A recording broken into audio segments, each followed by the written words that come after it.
the company was at a crossroads. You had like 100 and something dealers and reps doing this rack mount Audioarts gear. It was growing, but you saw this sort of this niche for broadcast, for bringing high quality products to the broadcast environment. Well, we liked the niche.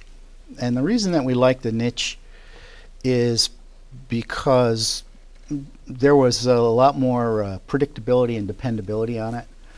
In the pro sound market, especially when you're selling consoles, people don't buy those every day just to have one. They buy one to go out on a tour somewhere. So what would happen with us is, you know, people would be talking about, oh, I'm going to get the James Brown tour, or whatever it is.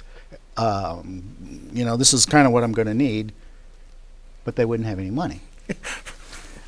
And they weren't prepared to invest any money until they got the contract for the tour. And as soon as they got that contract from the tour, they needed the product. So it was always, are we going to do this deal or not? So you're building on speculation. Well, that's what it wound up being. Wow. And you know, it was tough to do because you never knew when a deal was going to become real or not.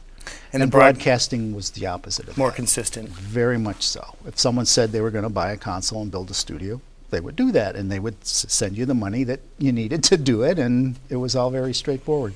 Yeah. Nowadays, when somebody asks me, you know, who uses Wheatstone, I rattle off things like the Weather Channel, Golf Channel, CNN, Headline News, KCAL, Clear Channel, Cumulus, the big guys.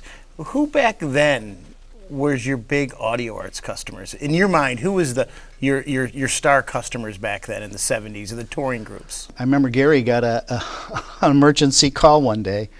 This kind of alludes to another reason why we liked our broadcast customers. It was Saturday Night Live. They had one of our consoles that they're doing their show with, and they were having this tremendous hum in these microphones, and they couldn't figure it out. So Gary drove to New York City and took 2 minutes, noticed that they were sitting the console right on top of the power supply, picked the power supply up, moved it off to the side, and the hum went away.